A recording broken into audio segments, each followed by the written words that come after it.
జీవితాన్ని జీవించాలా, గుండెల్లోంచి రావాలి నీకు.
యేసయ్యా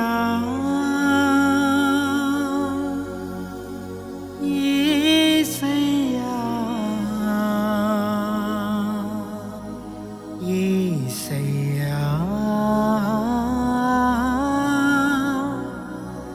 యేసయ్యా.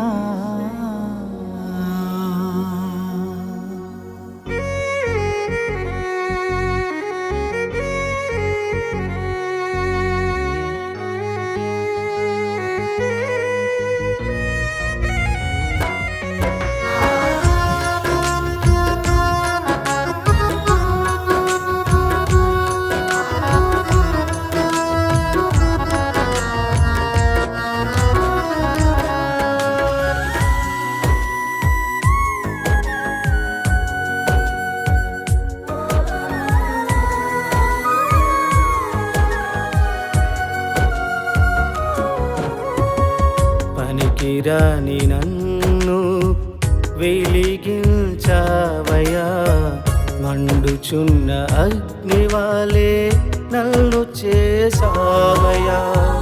పనికిరాని నన్ను వెలిగించావయ్యా,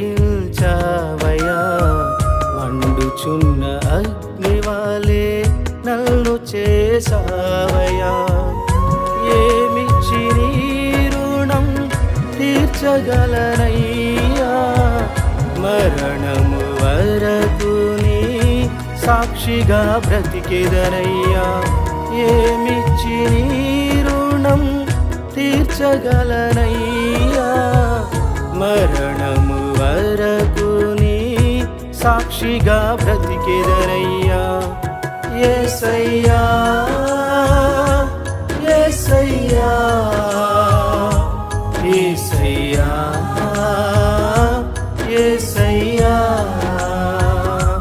యేసయ్యా యేసయ్యా యేసయ్యా యేసయ్యా.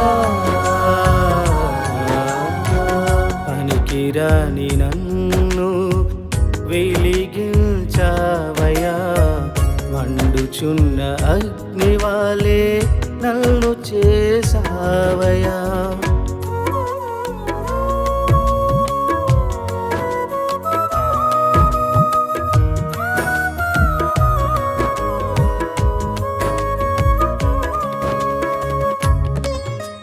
బైబిల్ అంతా పాత నిబంధన గ్రంథం చదివితే అంత కఠినమైన పదాలు ఉంటాయి. ఇప్పుడున్న పదాలు ఎలా ఉన్నాయమ్మా, చాలా కష్టంగా ఉన్నాయి కదా.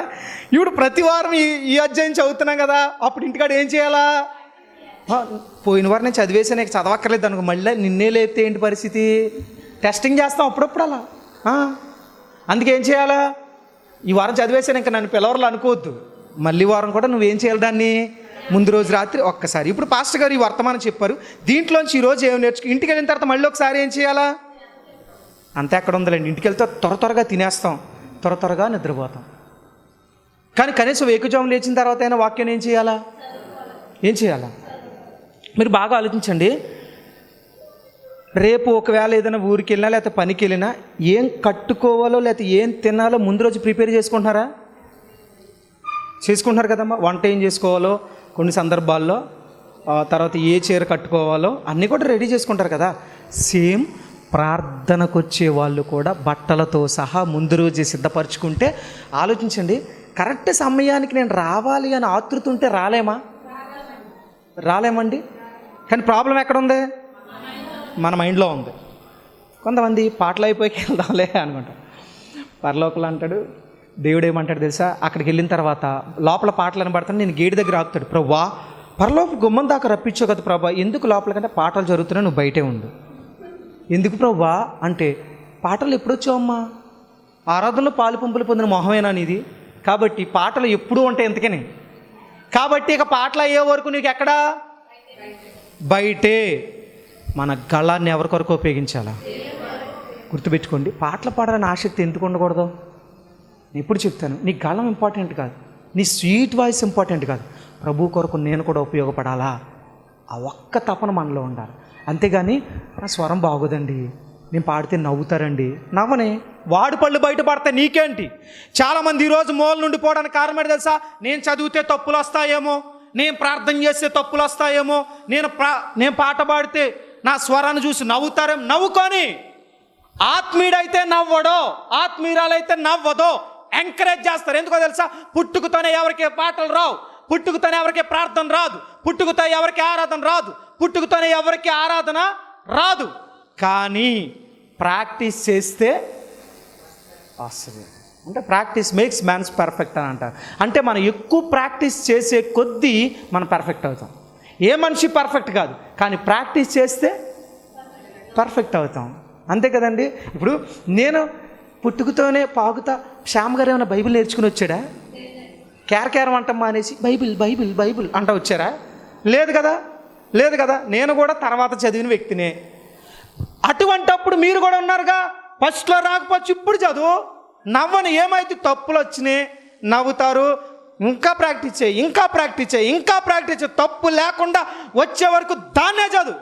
ఏ అధ్యాయం మనకు తిరగదో అధ్యాయం స్పష్టంగా తిరిగే వరకు చదవండి. ఎందుకు రాదు నేను చూస్తా. కానీ మనకు అంత టైం ఉండదు కదండి, బిజీ మనం. ఏంటి బైబిల్లో ఏమో తెలుసా? నువ్వు ఇక్కడ బిజీగానే ఉండు. ఎందుకో తెలుసా? నరకంలో ఏ పని ఉండదు, అక్కడ ఒకటే పని, ఏడ్పును అంతే. అంటే పళ్ళు కొరగడం అంటే ఏంటి? ప్రభు, అది పళ్ళు కొరగడం అంటే ఏదో యాపిల్ పళ్ళు, 2 దానిమ్మ పళ్ళు, ఇందాకే ద్రాక్ష పళ్ళు, అవి కొరకడం కాదు. కొరకడం అంటే ఏంటి తెలుసా? అగ్ని ఆరదు, ఆ మంట తట్టుకోలేక ప్రభువా అని పళ్ళు బిట్టగరిచి అడుస్తావు. దేవుడు ఏమంటాడు? నువ్వు ఎంత అరిచినా ఇక్కడ వినేవాడెవడో లేడు. ప్రార్థన భూమి మీదే, చచ్చిన తర్వాత నువ్వు పళ్ళు పట కొరికినా నిన్ను కాపాడే నాదుడెవరో లేరు. అందుకే ఇక్కడుండగానే మన బ్రతుకుని సరి చేసుకోవాలి. మీకు అర్థమైందా? అందుకనే ఆత్మీయ జీవితంలో మనం ఏం నేర్చుకుంటున్నాము అనేది టెస్ట్ చేసుకోవాలి. చాలామంది అలవాటు ఏంటంటే వస్తారు, కూర్చుంటారు, వింటారు, వెళ్ళిపోతారు, అయిపోయింది. కానీ దాన్ని ఏం చేయాలా? చెప్పాలి గట్టిగా, వినపట్ల. అంతేనా? అనుసరించాలి. ఏం చేయాలి? అనుసరించాలి. అంటే ఏంటి? చదవడం కాదు, వినడం కాదు, దాన్ని ఏం చేయాలి? బైబిల్ ఏమో తెలుసా? ఈ వాక్యం వినువారును గై కొనువారు అని ఉంది ప్రకటన గ్రంథంలో. ఏం చేసేవారు అని ఉందండి? గై కొనువారు అని ఉంది. ఏమని ఉంది అంటే మనం కూడా ఏం చేయాలా? ఏం చేయాలి చెప్పండి గట్టిగా. అనుసరించాలి. మనం అనుసరిస్తున్నామా? అనుసరించలే. వింటామన్నా మీరు ఎన్నేం చెప్పండి, ఎంత ఓపికగానే వింటాం. కానీ అనుసరించే క్రైస్తవులు ఉంటే క్రైస్తవం ఎలా ఇంత తగలాడుద్ది? క్రైస్తవ్యం పాడైపోవడానికి కారణం మనం కదండి. చేసే ఉద్యోగాల చోట, చేసే పనులకి వెళ్ళే చోట, కాలేజీలు చదివే చోట, ఇంకా దరిద్రమైన చెప్పనా, మందిరాలకు వెళ్ళి కూడా సైట్ కొట్టుకుంటున్నారండి. అలాగని మనలాంటి వాళ్ళు చెప్పామనుకోండి, ఆ బురద మనకంటిస్తారు వాళ్ళు.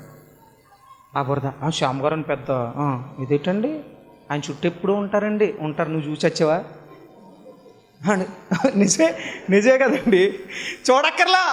ఇప్పుడు ఎవడాటి వెళ్తా ఉంటాడు, మీ ముగ్గురు ఎవరో ఒక నలుగురు నా చూడే, శ్యామ్ గారు ఎప్పుడు చూసినా మరి వాళ్ళే ఉన్నారా, నేనేం చేయను? వాళ్ళు మాట్లాడుకుంటారు, వాళ్ళు సమస్య చెప్పుకుంటారు. ఒక అన్నగా, ఒక తండ్రిగా, ఒక బ్రదర్గా సమస్యను పంచుకున్నాను. నువ్వు ఎదవ కాబట్టి అలాంటి ఆలోచనలు వస్తాయి. ఆత్మీయుడు అయితే అలాంటి ఆలోచనలు రాదుగా. ఒక సహోదరులో, ఒక తోటి సహోదరులో, లేకపోతే పరాయి స్త్రీలో ఒక అమ్మను, ఒక చెల్లినో, ఒక అక్కను చూడగలిగే అంత ఆత్మీయత మనలో ఉందా? అంటే ఏంటి? ఇప్పుడు బాగా ఆలోచించండి. బురద పంది కుదురుగా ఉంటుందా? ఒకసారి మన మందిరానికి అంటించింది. ఎవడో చెప్పాడు ఒకసారి, అరే అంటించింది కదా నాని. అంటే ఆ పంది బురదలో కుదిరికి వెళ్తుంది. వెళ్ళేది ఏం చేస్తుంది తెలుసా? ఆ గోడకి అంటించుకుంటూ వెళ్తా. అరే ఈ బురద ఎక్కడి నుంచి వచ్చిందిరా? నీకు తెలియదు అన్న, ఆల్రెడీ ఒక బురద పంది వెళ్ళింది ఎక్కడి నుంచి. కొన్ని బురద పందులు ఉంటాయి. ఈ పందులు ఏం చేస్తాయి తెలుసా? వాళ్ళు పాడైందే కాకుండా ఎదుటి వాళ్ళు కూడా పాడు చేయడానికి ఇష్టపడతాయి. అంటే అర్థమైంది తెలుసా? నువ్వు పాడే చచ్చావు, నువ్వు మార్చుకో వాక్యం ద్వారా. పక్క వాళ్ళ దగ్గర కొంతమంది ఏమంటుంది, ఏంటి నీకు ఇంకా బాయ్ ఫ్రెండ్ లేడా, ఇంకా నీ గర్ల్ ఫ్రెండ్ లేదా, అబ్బాయి ఇంకా ఎంజాయ్మెంట్ ఏముంది లైఫ్లో అని పాడు చేసేవాళ్ళు లేరండి. బైబిల్ ఏం తెలిసింది తెలుసా? దుష్ట సాంగత్యం మంచి నడవడిని పాడు చేస్తాయి. మనం మంచోళ్ళతో సహవాసం కలిగి ఉంటాం. అందుకే ఎప్పుడు చెప్తా, నీ సహవాసం మంచోళ్ళతో అయితే నువ్వు మంచిగానే ఉంటావు. చెడ్డోళ్ళతో అయితే మన సహవాసం ఎవరితో?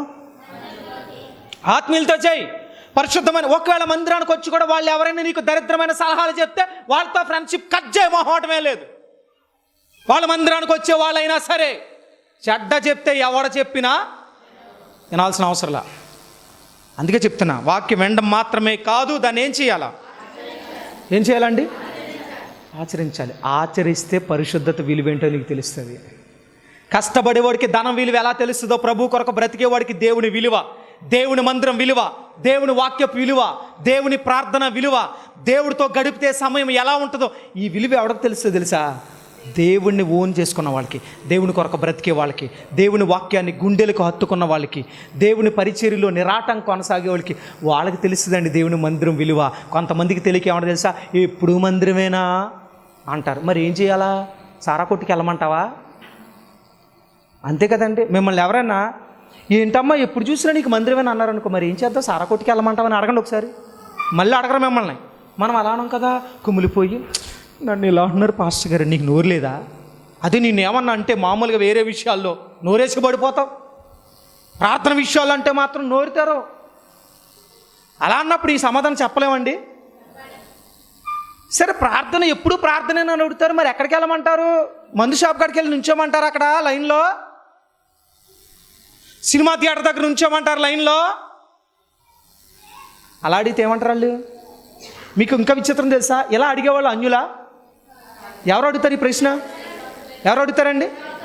ఏంట్రా ఇది వరకు మాతో ఫ్రెండ్షిప్ చేసేవాడు బయట తిరిగాడు, ఇప్పుడు ఏంటి ఇప్పుడు మందిరంలోనే కనబడుతున్నావు, పరిచయలో కనబడుతున్నావు, మా దగ్గర ఇప్పుడు కనబడట్లే అని అడిగితే ఎరా మీకులాగా అక్కడ క్యూలో నుంచోమంటారా? అంటే వాళ్ళు చెప్పినప్పుడు వాళ్ళకి తగ్గ సమాధానం అని చెప్పాలా వద్దా? సాఫ్ట్గానే చెప్పండి, గొడవపడమని నేనేం చెప్పట్లేదే, సాఫ్ట్గా చెప్పి. మరి ఏం చేద్దామన్నా? ఏం చేద్దాం? మందు కొట్టుకొని నుంచోమంటావా? అమ్మాయి సైడ్ కొట్టడం నుంచోమంటావా? ఆ వీధి సందులో చీకట్లో నుంచోమంటావా? ప్రార్థనకే కదన్నా వెళ్తున్నా, ఈ మాత్రం దానికి ఎందుకన్నా ఈ మాటలు? నువ్వు కూడా మందిరానికి వెళ్తావుగా, ఎందుకు ఈ మాటలు? వాక్యం ఏం చదువుతున్నావు అన్నా? యెహోవా మందిరమునందు ఆనందించువారు ధన్యులు అని ఉంది కదన్నా. మందిరం నుండి ఆనందిస్తున్నాను, ఇంకేం చేయమంటావు అని ఒక్కసారి సాఫ్ట్గా చెప్పుకోండి. అలా కాకుండా మనం ఫీల్ అయిపోయి నన్ను తప్పుగా నేసుకుంటారేమో, పాస్టర్ అమ్మ నేసుకుంటారేమో, పాస్టర్ గారిలో ఫీల్ అయిపోతున్నాడు అనుకుంటారేమో. ఈ మైండ్ సెట్ ఎవరిలో ఉంటుంది? మీలో ఉంటుంది. గుర్తుపెట్టు, ఎవడిన్నైనా అనుకొని. నేను ఎప్పుడు ఒకటే పాటిస్తానండి. ఈరోజు ఇంత స్థాయికి రావడానికి చాలామంది శ్యామన్నతో ఒకటే మాట చెప్తారు, అన్న మీరు ఎంత ఎదగడానికి కారణం ఏంటంటే ఎవడేమన్నా పట్టించుకోరు. నాకు ఫస్ట్ నుంచి ఒక అలవాటు ఏంటంటే, ఎవడైనా దరిద్రంగా మాట్లాడు అనుకోండి అలా చూస్తాను, ఒక్కొక్క మరుగుతుంది అనుకుంటా అనుకుని వెళ్ళిపోతా. ఎప్పుడు పట్టించుకోవాలా, ఎన్ని అవమానాలు వచ్చినా పట్టించుకోను. ఎందుకంటే నువ్వు పట్టించుకుంటా ఉంటే వాగేవాడు నీ గమ్యాన్ని కోల్పోతావు. మనకు ఒక గురి ఉంది, మనకు ఒక గమ్యం ఉంది, మనకు ఒక ఆలోచన ఉంది, దేవుడి కొరకు బ్రతకాలని ఒక తపన ఉంది. పని పాటలేనోడు వాగుతాడు, పని ఉన్నవాడు పని చేసుకుంటాడు. నిజమా కాదా? పని లేనోడు ఏం చేస్తాడు? ఖాళీగా తినేసి కూర్చుని ఏం పాలుపోక వాళ్ళ గురించి వీళ్ళ గురించి ఊళ్ళో వాళ్ళ గురించి. ఒకళ్ళు చూడండి, విలేజెస్లో ఒక ప్లేస్లు ఉంటాయి కొన్ని, ఏమంటారు వాటిని, ఒక బల్లలు లాంటివి ఉండి లేకపోతే ఒక చెట్టు ఉండి రచ్చబండ లాంటిదో లేకపోతే ఒక విగ్రహాల దగ్గర పని పాటలేని బ్యాచ్ కూర్చుంటారు అక్కడ. కూర్చుని ఆవిడ అలగరా ఈడి పనే ఉండదు, పని లేనివాడు అక్కడ కూర్చుంటాడు. మీకు అర్థమైందా? పని ఉన్నవాడు అక్కడ కూర్చుంటాడండి. ఖాళీ అది అన్న ఒక్క రోజు ఒక అరగంట దొరికితే పడుకుందామని ఉందన్న అనిపించే పరిస్థితులు వస్తాయి. ఖాళీగా ఉన్నవాడు ఏం చేస్తాడు? ఎక్కడ కూర్చుంటాడండి? మీకు అర్థమైందా? అసలు నేను అనుకుంటాను అంత ఖాళీ ఎక్కడ దొరుకుతుందండి వీళ్ళకి అంటే వీడికి పని పాట లేదు. స్త్రీలు కూడా ఉంటారు ఈ బ్యాచ్లో, స్త్రీలు కూడా ఉంటారు. ఒక ఇంటి దగ్గర కూడుకుంటారుగా, ఒక ఇంటి దగ్గర లేకపోతే బయట షాప్ దగ్గర ఎక్కడో చోట కూడా పని పాట లేని బ్యాచ్ అంతా మళ్ళీ భూతాల్లోకి వచ్చేస్తారు. ఏం వేసుకుని? అరే ఈదిలోకి వెళ్తున్నామంటే కొంచెం డ్రెస్ వేసుకుని తగలాడొచ్చు కదా, నైటీలు వేసుకుని భూతకాణాల అలా వెళ్తూ ఉంటారండి. అంటే కామెంట్ చేయాలని నా ఉద్దేశం కాదండి, కామెంట్ చేయాలని నా ఉద్దేశం కాదు. లోపల వేసుకోవడం మంచిది. నేను అది స్త్రీలు కూడా తప్పండి, కంఫర్ట్ కోసం ఇంట్లో వేసుకోండి, అది తప్పేం కాదు, వేసుకోండి. ఇప్పుడు మగవాళ్ళు షార్ట్స్ అని లుంగి అని ట్రాక్స్ అని వేసుకుంటున్నారు కదా, లేడీస్ కూడా నైటీ, మీకు అది ఒక్కటే ఛాన్స్ ఉంది కాబట్టి నైటీ వేసుకోండి, తప్పేం లేదు. అది ఒక్కటే ఉందిలేండి, వీళ్ళు ట్రాక్లు వేసుకుని తగలాడుతున్నారు. షార్ట్లు పోనీ షార్ట్లు వేసుకుని ఇంట్లో ఉంటే పోనీ ఏదో కంఫర్ట్ కోసం అనుకోవచ్చు, ఇదిలో తిరుగుతున్న షార్ట్లు వేసుకుని ఆడపిల్లలు షార్ట్లు వేసుకుని నిన్ను బయటికి ఎవడ రమ్మన్నాడు అంటే అది రావచ్చండి, రావచ్చా? అంటే ఇంట్లో నువ్వు ఎలాగైనా ఉండు, నీ ఇష్టం, నీకు స్వతంత్రం, నీ ఇల్లు, తప్పేం కాదు. ఇంట్లో పొద్దున సాయంత్రం నైట్ చేసుకున్నా నీ ఇష్టం, అది నిన్నెవ్వడో కాదండి. నేను అనేది ఏంటంటే బయటకు వచ్చినప్పుడు ఖచ్చితంగా మార్చుకోవాలి. అవునా కాదండి? నేను ఇది స్త్రీలు విమర్శించడానికి చెప్పట్లేదమ్మా, కానీ అర్థం చేసుకోండి. ఖచ్చితంగా మనం బయటకు వచ్చినప్పుడు నైటీతో రాకూడదు. నీ షాప్ దగ్గరికి వెళ్ళు, కొట్టు దగ్గరికి వెళ్ళు. ఇప్పుడు ఏ మీటింగ్లో ఉంటాయి కదా, ఏంటి డాక్టర్ మీటింగ్స్, ఇట్లు కూడా అలా 100 నైటీలు అక్కడ చేరతాయి. ఎందుకండి చక్కగా శారీస్ దేవుడు ఇచ్చాడు. లేకపోతే యవనస్తులు అయితే పంజాబీ డ్రెస్సెస్ ఉన్నాయి, ఇంకా డ్రెస్సెస్లో కూడా రకరకాల డ్రెస్సెస్ ఉన్నాయి, అవి కూడా వేసుకోండి. అవన్నీ కూడా కంఫర్ట్గా వేసుకోండి, తప్పు కాదు. కానీ ఇలాంటివి ఉండొచ్చా? బయటకు వచ్చినప్పుడు నేను ఈ విషయం చెప్తాను, అర్థమవుతుందా? సో గుర్తుపెట్టుకోవాల్సిన విషయం అంటే టాపిక్ డైవర్ట్ అయిపోతుంది. సో విషయం ఏంటంటే దేవుని మందిరపు విలువ దాన్ని అనుభవించిన వాళ్ళకే తప్ప బయట వాడు ఎవరికే తెలీదు. దేవుని వాక్యం విలువ, దేవుని మందిరపు విలువ, వాక్యపు లోతేంటో నీకు అర్థమైతే నువ్వు మాత్రమే చెప్పగలవు. నిన్ను ఎవడ కామెంట్ చేసిన వాడికి అర్థం కాదు మందిరం విలువేంటో. మందిరం అంటే ఎందుకు పిచ్చి వస్తుందో, దేవుని కొరకు బ్రతకాలని పిచ్చి ఎందుకు వస్తుందో, ఎందుకో తెలుసా? చాలామంది నైజమేంటి తెలుసా? మనం దరిద్రంగా తిరుగుతున్నప్పుడు, అక్రమ సంబంధాలు పెట్టుకున్నప్పుడు, తాగుతున్నప్పుడు, తిరుగుతున్నప్పుడు ఎవడో మాట్లాడటం, కానీ మందిరానికి వెళ్ళి రీతిగా బ్రతుకుతాం అని మారిపోతే ప్రతి గొట్టంగాడు ఏం చేస్తాడు? కామెంట్ చేస్తాడు. అలాంటి మనం చెవికి ఎక్కించుకోవచ్చా? నేను మళ్ళీ చెప్పనా, ఆత్మీయ లక్షణం ఎలా ఉంటుందో తెలుసా? ఒకరు చెప్పగానే మారిపోరు. ఆత్మీయుడు ఎప్పుడు కూడా బైబిల్ ఏముందంటే నా మాట విని దాని చెప్పున చేయు ప్రతివాడు బండ మీద, ఎక్కడ? బండ మీద కట్టిన పునాది లాంటి వాడు. బండ మీద కట్టిన పునాది ఏం చేయదు? ఓగదో. ఇప్పుడు బాగా ఆలోచించండి. ఇప్పుడు మనం ఈ మందిరం కంటే ముందు ఒక పాక ఉండేది. మందిరం నేను ప్రారంభ పరిచర్యలో పాక ఉండేది, తాట పాకలో పరిచర్య చేశాం. కొంచెం గాలేస్తే అది అలా అలా ఊగేది. నిజమే కదమ్మా, పాత వాళ్ళు కొంతమందికి తెలుస్తుంది, ఊగేది. ఇక్కడికి వచ్చాక అది పడిపోయింది. ఇప్పుడు మనం ఈ ఇంచుమించుగా 2020లో చర్చ్ ఓపెనింగ్ చేసాము. ఇది 4 ఇయర్స్లో చాలా గాలి దుమ్ములు చూసాం కదా. ఎప్పుడని ఈ బిల్డింగ్ ఊగిందమ్మా? ఊగిందా? ఎందుకు ఊగలా? అది ఇసుక మీద కట్టబడిన పునాది అయితే ఇది బండ మీద కట్టబడిన పునాది. ఇదేం చేయ తెలుసా?